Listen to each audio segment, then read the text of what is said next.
வேற எதுவும் எனக்கு தெரியாது.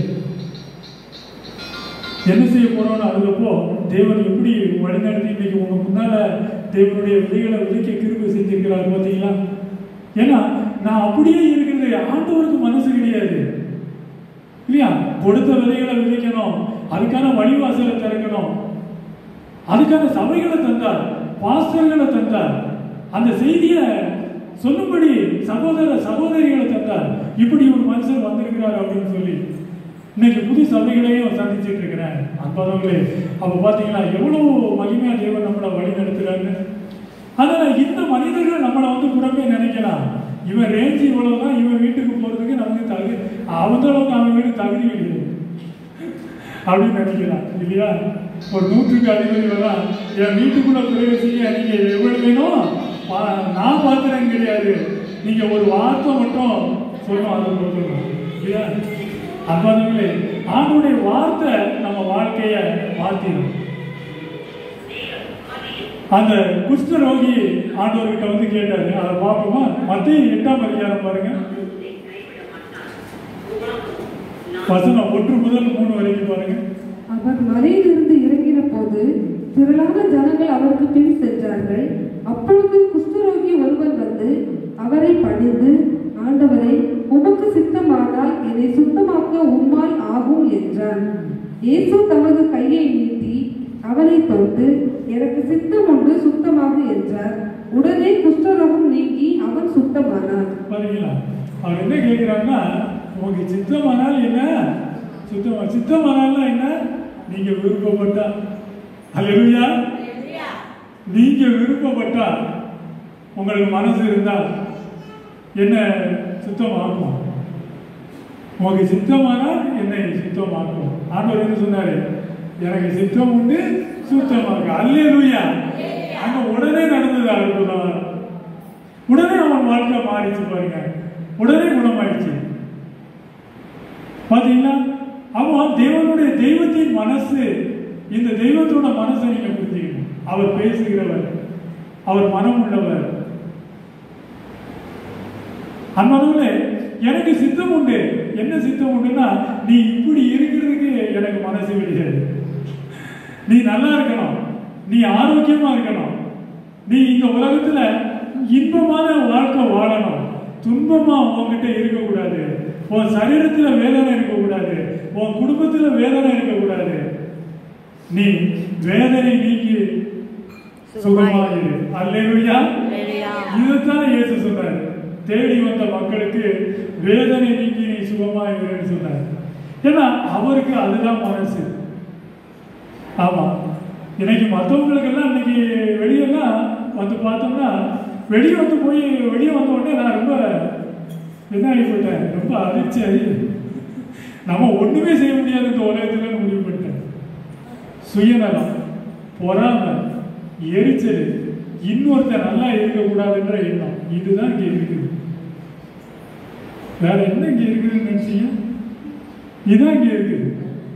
ஆமா, அன்பானவர்களே, முழுவதும் சுயநலமும் பொறாமையும் எரிச்சலும் பகைமையும் தான் இருக்குதே தவிர அன்புன்ற ஒரு விஷயமே இல்லை. பக்கத்து வீடே விசாரிக்கல, கதவை பூட்டிடுறாங்க. யார் உள்ள ஆள் இருக்கா, வெளியே உள்ள குடும்பம் இருக்கா இல்லையானே நமக்கு தெரிய மாட்டேங்குது இல்லையா? எந்த அளவுக்கு நான் அந்த ரூம்குள்ள பூட்டி இருந்து வெளியே வந்துட்டேன்னு நான் சந்தோஷப்பட்டு வந்து பார்த்தா இங்க எல்லாருமே ஜெயில இருக்கிறாங்க. அல்லேலூயா. இங்க வந்து வீட்டை பார்த்தா எனக்கு அதிர்ச்சியாகி போச்சு. என்ன வீட்டை இப்படி கட்டி வச்சிருக்காங்க? எடுத்த உடனே சுத்தம், இந்த இது மரம் செடி பிளாட் எல்லாம் கிடையாது. எடுத்த உடனே கேட்டு, யாரும் என் கேட்டுக்குள்ள வந்துடக்கூடாது, நானும் யாரும் என் கேட்டுக்குள்ளே வர மாட்டேன். வீட்டோட அமைப்பை பார்த்தீங்கன்னா ஜெயில் கேட்டோட அமைப்பு அப்படிதான் இருக்கும். நீங்க டிவி செய்தியில பார்த்தீங்கன்னா தெரியும், தொடர்ந்து செய்தியில காமிப்பாங்க. அதே மாதிரிதான் இன்னைக்கு கேட்டு வீட்டில் போட்டு வச்சிருக்காங்க. என்னன்னா நம்ம அடைஞ்சே இருக்க முடியாம நாம வெளியே வந்தா இவங்க வீட்டை பூட்டிட்டு காலையில இருந்து நைட்டு வரைக்கும் உள்ளதா இருக்காங்க. விடிய இருந்து சூரிய வெளிச்சத்தை கூட பார்க்க மாட்டேன்றாங்க. உள்ளே இருந்து அந்த இன்டர்நெட்ல வேலை, மொபைல்ல உறவுகிட்ட பேசுறது, மொபைல்ல பழக்கம், சமைச்சு சாப்பிட்டு உள்ளே. இது இது ஜெயில் வாழ்க்கையோட கொடுமை. அல்லேலூயா. எதுல இன்பம் இருக்கு? நீங்க மனம் விட்டு பேசுறதுலதான் இன்பம் இருக்கு. ஒருத்தர் பேசி பாருங்க, அதுலதான் இன்பம் இருக்கு. ஆண்டவர் வந்து உங்களை சந்திச்சு பேசுறாரு, மக்களை சந்திச்சு. அவர் என்ன ஊமையாவா இருந்தாரு? உனக்கு இல்ல பேசாம அற்புதங்களை மட்டும் செஞ்சுட்டாரா? 3 நாள் அங்க பிரசங்கம் நடக்குது அந்த மக்கள்கிட்ட. அவர் அதிசயம் அற்புதத்தை செய்யறாரு, பேசவும் செய்யறாரு. நீங்க நல்லா இருக்கணும்னு ஆசைப்பட்டு ஆண்டவர் பேசுறாரு. நீங்க அந்த பேச்சை மதிக்கிறீங்களா இல்லையான்றதுதான் இன்னைக்கு விஷயமே. அன்பர்களே, இந்த புத்தகத்தின் வழியா தேவன் சபையில பேசிக்கிட்டே தான் இருக்கிறாரு. ஆனா அந்த வார்த்தையை நீங்க நம்பும் போதுதான் அந்த வார்த்தை உங்களுக்கு கிரியை செய்யும். உங்க வாழ்க்கையில நிம்மதியை தேடிதான் வர்றீங்க, பிரச்சனை தீராம தான் வரீங்க. நீ விசுவாசித்தால் தேவனுடைய மகிமையை காண்பார். அல்லேலூயா. விசுவாசம் இல்லாமல் தேவனுக்கு பிரியமா இருப்பது கூடாத காரியம். தேவன்கிட்ட ஒருத்தன் வந்தான்னா முதல்ல அவர் இருக்கிறாருன்னு நம்பணும். அவர் தம்மை தேடுகிறவர்களுக்கு நன்மை செய்வார்னு நம்பணும். அந்த பலன் அளிக்கிறவர்னு நம்பணும். பலன் அளிக்கிறவர்னு நம்பினா மட்டும்தான் உங்க வாழ்க்கையில நீங்க பெற்றுக்கொண்டு போவீங்க. கூட்டங்களுக்கு வந்துட்டதுனால மட்டும் கிடையாது, நம்பணும். அந்த மக்கள் 3 நாள் சாப்பிடுறதுக்கு சோறு இல்லைனாலும் அங்க இருந்தாங்க. அல்லேலூயா. இன்னைக்கு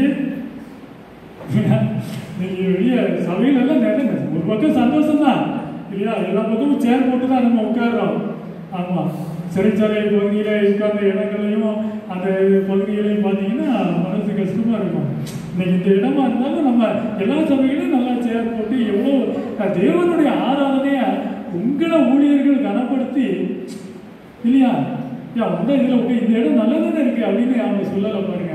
அவங்க அவ்வளவு கனப்படுத்தி தேவனுடைய சபை வந்து இன்னைக்கு நல்லா வளர்ந்துருக்கு. அல்லேலூயா. நல்லா வளர்ந்துருக்கு. உங்களை தேவன் எல்லா விதத்திலையும் கனப்படுத்துறாரு பார்த்தீங்களா? ஆனா தேவனை நீங்க எந்த அளவுக்கு கனப்படுத்துறீங்கன்றதான் நீங்க கவனிக்கணும். தெய்வம் பூமிக்கு வந்தா மாட்டு தொழுவத்தில் பிறந்தாரு, தெருவில் சிலுவை சுமந்தாரு, சவுக்கடி கொட்டாருன்றோம். ஆனா நாம திருச்சபைக்குள்ளே வந்தாலும் உடலை வர்த்திக்காமலாம் ஆண்டவருக்கு ஆராதனைகளை செய்யறோம். அல்லேலூயா. ஆனாலும் தெய்வம் உங்களை குறை சொல்றது இல்லை. ஆனாலும் உங்களை குறையோட தேவன் அனுப்பவே மாட்டார். ஏன்னா அவர் தெய்வம், நான் மனிதன். அல்லேலூயா. அன்பர்களே, அதனால நீங்க இன்னைக்கு குறை உள்ளவர்களே நீங்க நினைக்க தேவையில்லை. அப்போஸ்தலன் பவுல் ஒரு விஷயம் சொல்லுவாரு தீமோத்தேயுக்கு எழுதும்போது, போதும் என்கிற மனதுடனே கூடிய தேவ பக்தியே மிகுந்த ஆதாயம். நேற்று ஒரு இடத்துக்கு போனோம், திருநெல்வேலியில ஒரு இடத்துக்கு போகக்கூடிய, நான் உள்ள இருக்கும்போது ஆசைப்பட்டேன் அந்த இடங்களை பார்க்கணும் அப்படின்னு நான் ஆசைப்பட்டேன். இன்னும் நிறைய இடங்களை சந்திக்கணும்னு ஆசைப்பட்டேன். அது என்ன இடங்கள் தெரியுமா? கைவிடப்பட்டவங்க, தாய் தகப்பனால கைவிடப்பட்டவங்க, உடல் ஊனமுற்றவங்க, குடும்பத்தில் சேர்த்துக்காம கொண்டு போய் ஆசிரமத்தில் சேர்த்துருவாங்க. நேற்று ஒரு இடத்துக்கு போனேன் திருநெல்வேலிக்கு.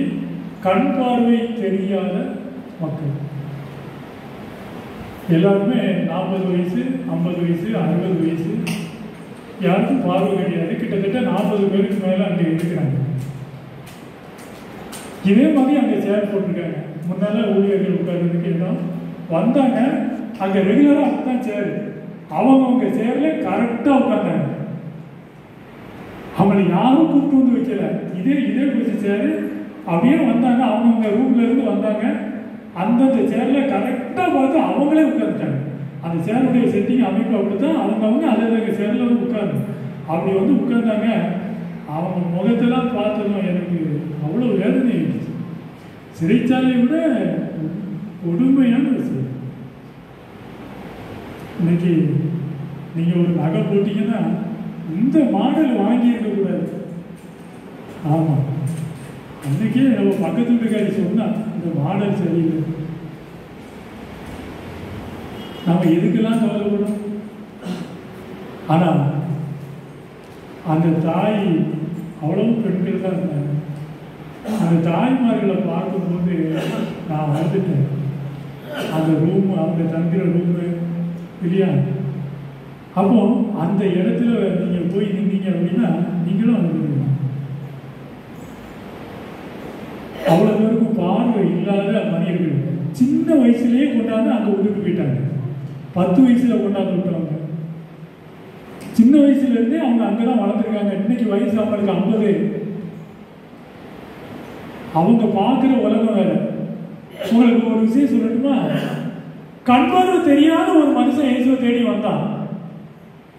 எனக்கு பார்வை வேண்டும் ஆண்டவரேன்னு கேட்டான். இயேசு அந்த மனுஷனை பார்த்து ஒரு கேள்வி கேட்டாரு. இதை செய்ய எனக்கு வல்லமை உண்டு நீ விசுவாசிக்கிறான்னு கேட்டாரு. அவனுக்கு என்ன கிடையாது? கண்பார்வை கிடையாது. அவன் ஒரு கண்பார்வை குணத்துக்காக தேடி வரான். இயேசு என்ன கேட்கிறான்னா, இதை செய்ய வல்லமை எனக்கு இருக்குன்னு நீ விசுவாசிக்கிறாயா அப்படின்னு பார்வை இல்லாதவன்கிட்ட கேட்கிறேன். அது மதியம் என்ன பதில் சொன்னா தெரியுமா? ஆமா ஆண்டவரே விசுவாசிக்கிறேன். அல்லேலூயா. ஆனா இன்னைக்கு கண் பார்வை இருக்கு, சந்தேகம், தர்க்கம், அவிசுவாசம் இதான் இருக்கு. அந்த கண்பார்வை இல்லாத அந்த தாய்மார்கள் எப்படி பாடுனாங்க தெரியுமா? எப்படி ஜெபம் பண்ணாங்க தெரியுமா? அன்பாவில் திருநெல்வேலியில பாளையங்கோட்டையில் போய் அப்போ பாத்தீங்கன்னா அதான் பவுல் சொன்னாரு, நீங்க பேராசையுள்ள பக்தியோட இருக்காதீங்க, போதும் என்கிற மனதுடனே கூடிய தேவ பக்தி மிகுந்த ஆதாயத்தை தரும். உண்ணவும் உடுக்கவும் நமக்கு உண்டாயிருந்தால் அது போதும் என்று இருக்கிறோம். ஆனா இன்னைக்கு தேவ பக்தியிலேயே வந்து பாத்தீங்கன்னா பேராசைகள் வந்திருக்கு. அதை நீங்க கவனிக்கணும். ஒரு காரியம் நடந்த உடனே நமக்கு ஒரு காரியத்துக்கு போகும். அப்போது அந்த பேராசை பக்தி இருந்துச்சு அப்படின்னா நீங்க எப்பவுமே உங்க மனசுல நிம்மதி இருக்காது, பேராசை மட்டும்தான் இருக்கும். நிம்மதி எதுல இருக்கும்னா தேவன் தந்த இந்த வாழ்க்கையில இன்றைய காலகட்டங்களில் உணர்ந்து இந்த சோத்துக்காக, இன்னைக்கு தந்த உடைக்காக, இன்னைக்கு உயிரோடு இருக்கிறதுக்காக நன்றி செலுத்துவதுதான். அல்லேலூயா. அன்பர்களே, இந்த உணர்வு தான் நம்ம கிட்ட வேணும். இன்னைக்கு நமக்கு எல்லாத்தையும் கொடுத்திருக்கிறாரு, ஆனாலும் என்கிட்ட ஒண்ணுமே இல்லையாண்டவரேன்றோம்.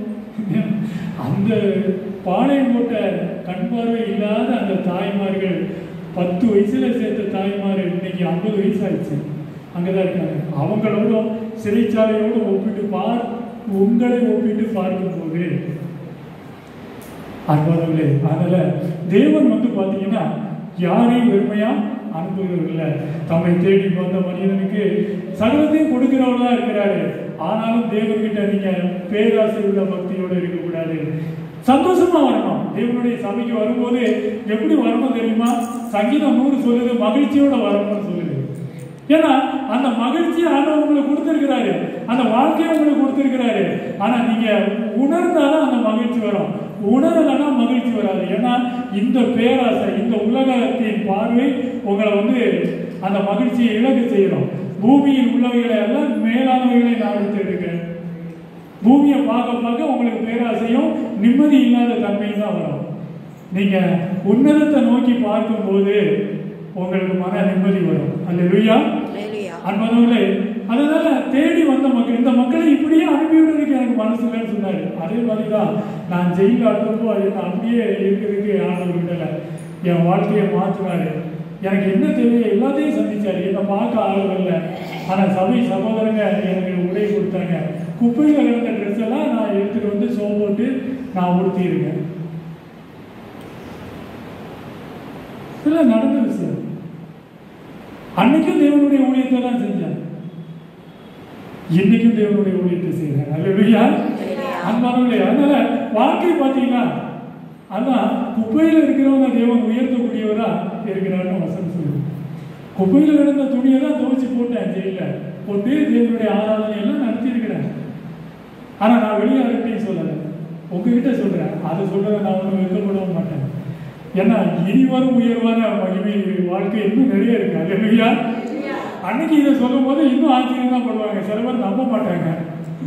அப்படியா, இவர் ஒருவேளை இவரை பத்தி அதிகமா யோசிக்கணும். நான் அன்னைக்கு சிறைச்சாலையில அதை நான் சொல்லிட்டு தான் வந்தேன். அல்லேலூயா. அன்பானவர்களே, தேவன் நாம நினைப்பதற்கும் வேண்டிக் கொள்வதற்கும் மிகவும் அதிகமாக உங்ககிட்ட கிரியை செய்வார். அல்லேலூயா. எபேசியர் 3:20 நீங்கள் வேண்டிக் கொள்வதற்கும் நீங்கள் நினைப்பதற்கும் மிகவும் அதிகமாக உங்கள் வாழ்க்கையில் தேவன் கிருபை செய்வார். நீங்கள் வேண்டிக் கொள்வதற்கு முன்னமே இன்னது தேவை என்று தெரிந்த தெய்வம் தான் இயேசு. அல்லேலூயா.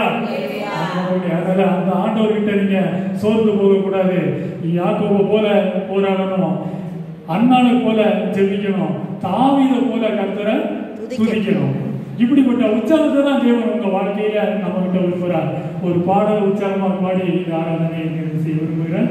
ஆண்டவர் உங்களை ஆசீர்வதிப்பார். யாக்கோபை போல நான் போராடுவேன், எலியாவை போல நான் ஜெபித்திடுவேன். யாக்கோபை போல நான் போராடுவேன், எலியாவை போல நான் ஜெபித்திடுவேன். விடமாட்டேன்